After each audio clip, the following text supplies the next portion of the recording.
welcome to the video series where we follow Codecademy Learn Kotlin track to learn some Kotlin fundamentals.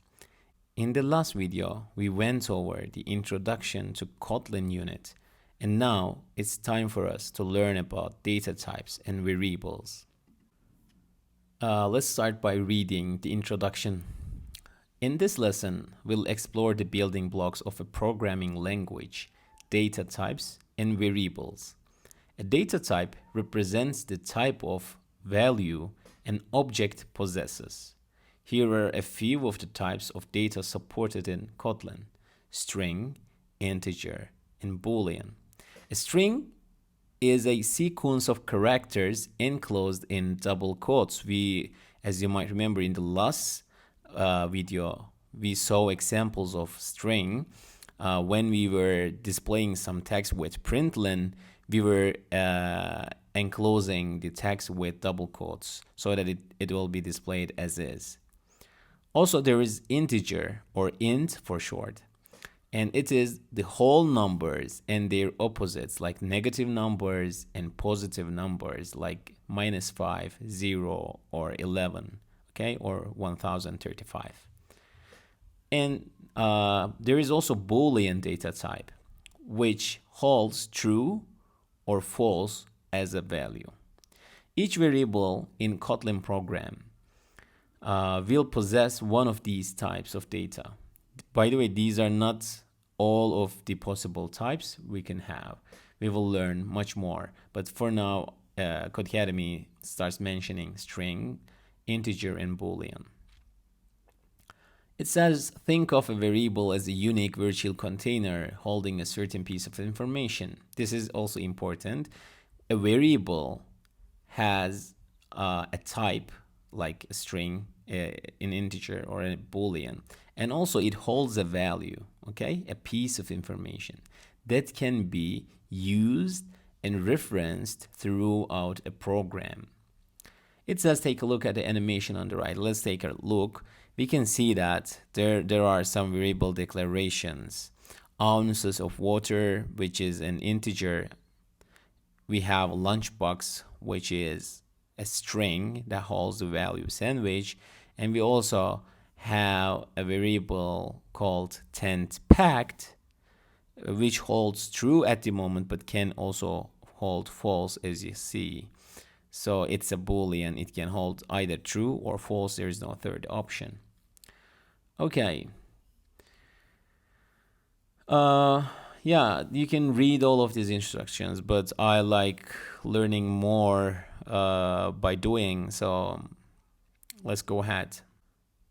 Declaring a mutable variable. Mutable means you can reassign values inside of a variable. Okay, so let's say you put a value when declaring it, and then in the following lines of your program, you can change this value.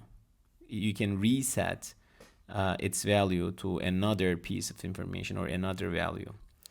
And the syntax is important. It starts with the variable declaration keyword var, and then you put a variable name, and then there is colon, and you need to write a type, like for example, if you're defining a string, declaring a string, you type string here, or int here, or Boolean here. And then optionally you can initialize this, and to initialize this you can use this equal sign and an initial value.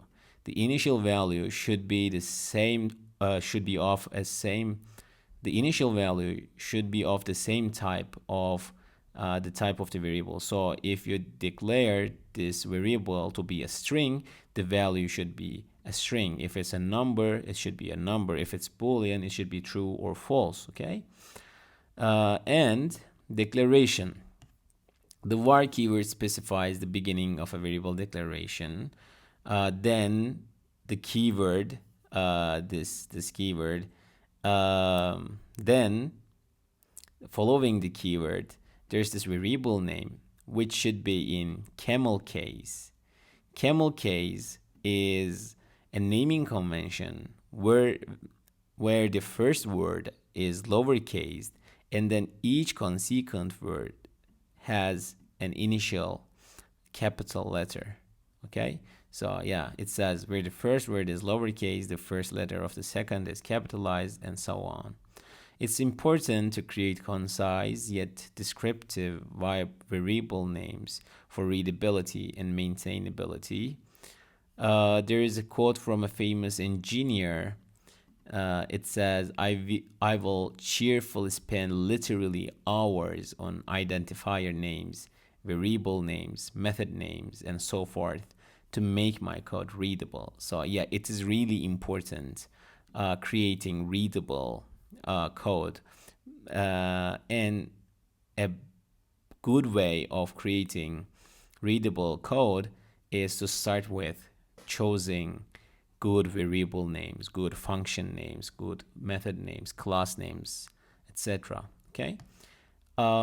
If you're interested in like more on the topic, there is a book called Clean Code by Robert Martin, and in one of the sections, maybe the first chapter, it talks about naming, how to name variables and such. Usually the name should be self-descriptive and long enough to explain what is the value, explain the value it's holding inside. Okay, and it says the variable name is then followed by the type, here string or int or boolean, or others we'll learn later. And the type must always be capital, like this. This is again a naming convention, but this time it's not optional. You have to write string with capital S or int with capital I, else your code won't work and will give a syntax error. Okay, it's cool. Like if you want to store a name for your guitar, you can create a variable called guitar name and denote that it's a string and then put the name. Here it says Fender Stratocaster. I don't know what it's supposed to mean but yeah. So the guitar name variable has been allocated a position in memory by the compiler and now can be referenced and used throughout the program. For example, if you created a variable here, not played, now your compiler knows what is not played, so you can assign a value inside or read the value back so that you can print it or you can use it in some kind of calculation or computation. Cool.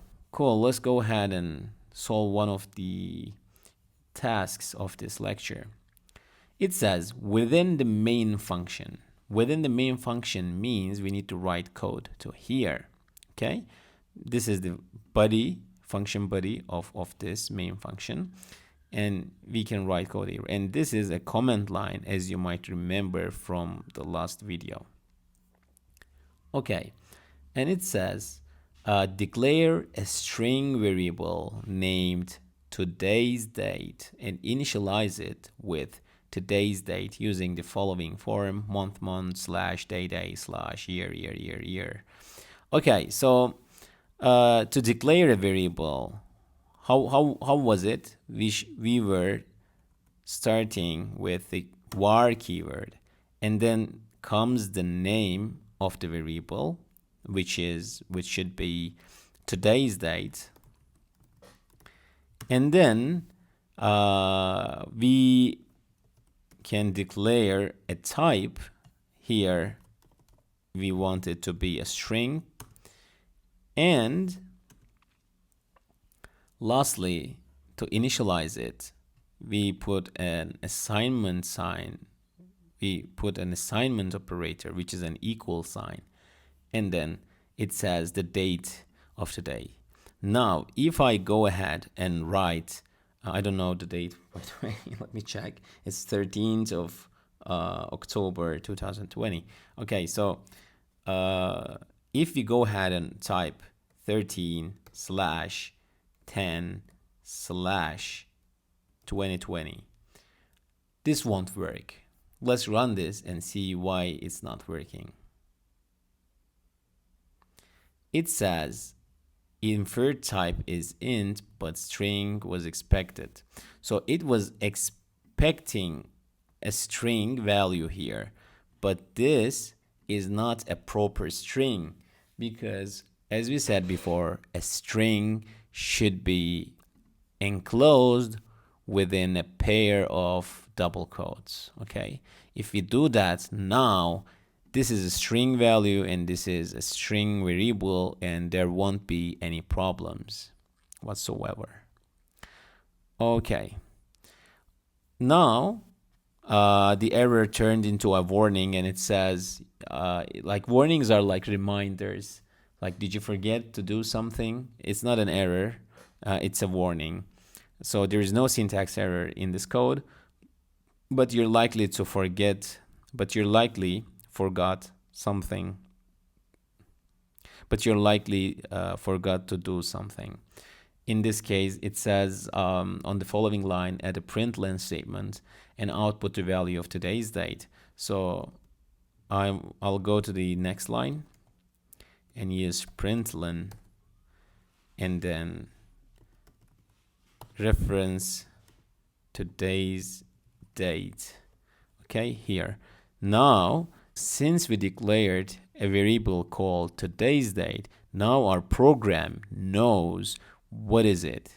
It is a string variable holding a value 13th of October 2020. And when we refer to it, we just write the name of it, and println will just print it to the console or terminal. A common mistake here might be putting parentheses, double quotes here and there. And if you do that, instead of printing the value of today's date, it will print today's date as a text, because now the compiler will think that this is not a variable, but this is a text. It is a string value. Okay, so if you want to print the content of a variable, you should avoid putting its name within a pair of double quotes. Okay, if you do that, now the error will go away, and instead of the literal today's date, we will see 13/10/2020 here. Okay, cool. Now the second responsibility, second task. On the following line, declare another string variable current weather. Now we know how to do that. Var current weather. And this time we will initialize the value separately on the next line. So it's possible, okay? But don't forget to add the type. By the way, please take a close look here. There is no space here. Again, the code conventions, okay? The formatting rules. It's not because it's against the syntax, but it's because this way it looks better for a group of people who decides on this kind of conventions. And it says take a peek outside and assign a weather description to current weather. Here currently, let me check my window. Okay, it's sunny, like the sky is clear. So, okay, what I'll do is I'll assign clear to current weather, okay?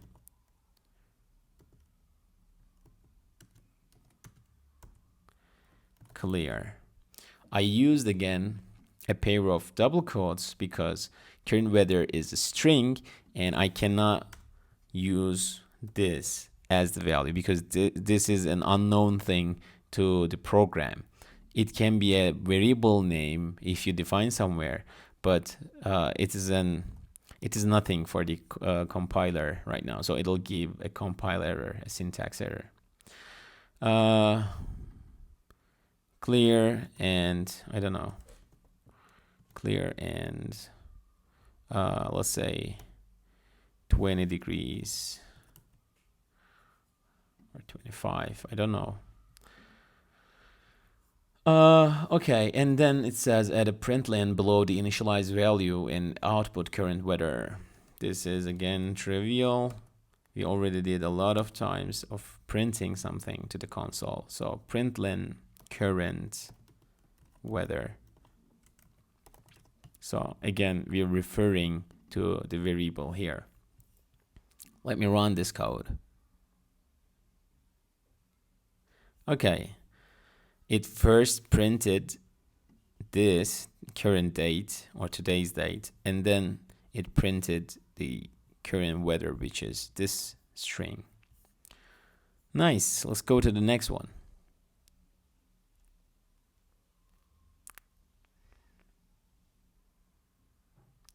Now, declaring an immutable variable. Before, we were declaring mutable variables. So it was allowed to change the value of a variable after it is initialized. But now, with immutable variables, it's not allowed for us to go and change or mutate the value inside of this variable. And before, we were using var, the short form of variable, but now we will use val, short for value, since you cannot change it. So it's a bit like inconsistent. Like you call it variable, but you cannot vary the value. So yeah, they used val for that. But this is called a variable for historic reasons, because in lots of programming languages, this is called a variable. And usually, if you cannot change it, it's called a constant in other languages. But in Kotlin, we use the keyword val, and you can call it an immutable variable. You can use this kind of immutable variables for constants in mathematics, or the variables you don't want other people or yourself to change later, because changing that may cause some problems in your calculations.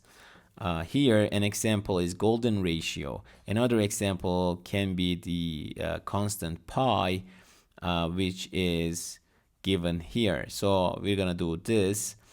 Now it says it must have a type of double. So double is another data type. It is similar to integer because it's also a number, but it can hold decimal values. Okay, it's like 3.14 cannot be stored inside an integer, but it can be stored in a double. So it says declare an immutable variable called pi. Let's go ahead and do that. Since this is an immutable variable, I won't type var, but instead I will type val, and then the name of the variable pi, and then the type of it double, and then 3.14. By the way, the declaration of the type is optional in Kotlin if it can infer the type from the value you assigned. So you can delete this part and this code will still work because it'll know that 3.14 is a double. If you give it 3, then it knows that this is an integer. Or if you give it double quote 3 double quote, now it assumes pi is a string. Okay, so you can implicitly declare the type of this, just omitting the type keyword and then just initializing it with a value, which Kotlin, our compiler will know the value, will infer the type of this value or variable. But not to confuse you, I will revert to this form of declaring a variable. And I think we are good to go. It says it must have a type of double. It must hold the value 3.14. So let's run this. It'll give us a warning, it says, because we haven't utilized this value. We haven't used it in anywhere in our code, but it's a warning, it's not an error, so we're cool. On the following line, type the variable name and reassign it a different double value. Observe the error in the terminal, because since now we are changing an immutable variable, then it will give us an error. If you try to give, let's say, this kind of different value now, it says val cannot be reassigned, and yeah, it's really self-explanatory. This is an immutable variable, so you cannot change the value it's holding after you declared it, or let's say after you initialized it. Okay, cool. So let's go ahead and read about type inference. This is what I talked about. I was too eager and couldn't wait until this topic to come. Let's read very quickly. In Kotlin, we can say keystrokes and optimize our variable declarations with a feature known as type inference. Type inference indicates that the compiler can infer the type of a declared variable, and its data type can be omitted in the declaration. Take a look at the following variable declaration. Here, you say lights on, and the type is Boolean, and the value it's holding is true. This also, while lights on is true, is also a valid declaration because of the reason I just told to you. I just told you. Kotlin compiler is smart enough to recognize this is a Boolean, so assumes this type should have Boolean variable type. Okay, cool. And then if we try to reassign a value that is not a Boolean later on, like lights on equals no, okay, which is a string, then it'll give us an error. It says inferred type is string, but Boolean was expected. It says like you're trying to put a string value inside a Boolean variable.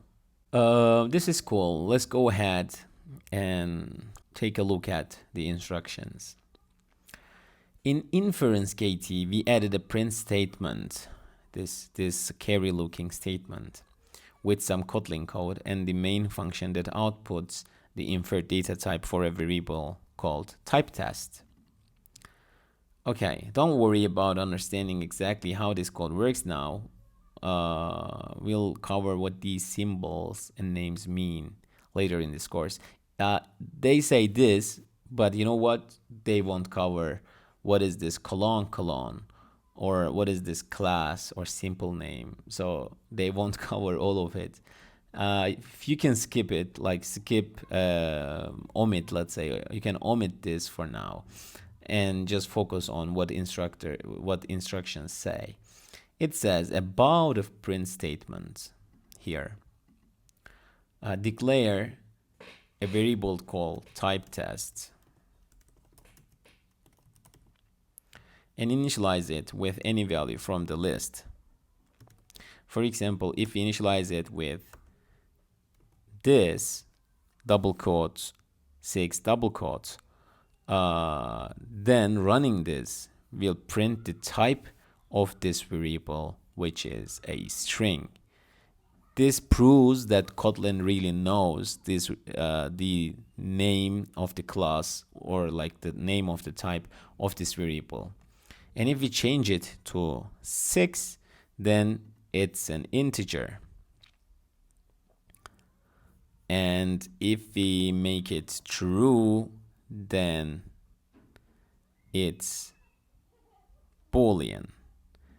And if we make it double quote false, double quote, then it won't make it a Boolean, but it'll make it a string, because when you see double quotes, you can say that, okay, this is a string.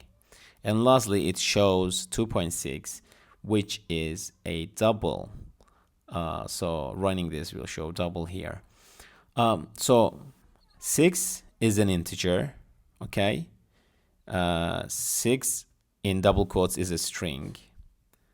6.0 is a double. And one more thing that can be a bonus for you. If you type 6.0 F or capital F, it will be a float. You can just see a float. A float is a different kind of number which can again hold values of decimal point numbers. Okay, cool. So let's go ahead and learn more about variables here in this review. It says, excellent job. Thank you. Thank you, Codecademy. You completed the first lesson. So now let's go over what we learned. We learned val over var. Val is immutable, whereas var is mutable, meaning that you can mutate what is inside these variables. If you use val, you cannot reassign it, you cannot change the value inside, but if it's a var, you can change this value. You can put another piece of information later on in your code. And there is this equal sign, and this sign means an assignment operator. Okay, when you see this sign, you can see, okay, this is an assignment operator most of the time. And the duty of this operator is to get the right hand side of this operator and then put it inside the variable in left hand side. Okay, so it's like a variable name equals some value, and it'll put some value inside of the variable name. Cool. It says a variable declaration and initialization can happen simultaneously on one line or separately. This is also cool, and we already saw that. And it says a mutable variable is denoted by the var keyword and represents a value that is expected to change throughout the program. Yeah, we already know that var can be changed. And an immutable variable is denoted by the val keyword and represents a constant value like pi or golden ratio. Okay, you cannot change them. You don't intend to change it, and you don't allow other programmers which will add code, who will add code to your code base to change this. Okay, so you make it a constant so that nobody messes up with the value of it. And lastly, it says Kotlin can infer a variable's type through type inference. We already saw that. Instead of typing the type, instead of writing the type explicitly, you can just omit it and then initialize the variable so that Kotlin can infer the type from the value. Okay? And it says, here are some ways in which you can practice your new knowledge. Declare a string variable with the name of your favorite song. Okay. A string variable, favorite, or my favorite song. And then it should be a string. So two options. I can type colon string here and then assign some value, some song, let's write. Or I can just like delete this. Okay, both works. Declare an int variable with the minute duration of the song. Come on. Okay, duration of the song. It's a 4-minute song. Okay, so this is an integer now. And declare a boolean variable and assign it true or false depending on if you're currently listening to your favorite song. No, I'm not listening. I'm recording a video here. Or am I listening? Oh, it's a weird name. Or let's call it is Safa listening. And the answer is false. So now this is a boolean variable. Output these values to the terminal. Think about which of these variables should be declared as mutable or immutable. If you declared them with specific times, try omitting the types and shortening your code. Okay, yeah, this is a good point actually. Congratulations, Codecademy curriculum developers, for putting this. My favorite song is actually something changeable, but it doesn't change that frequently. So I think I can use well.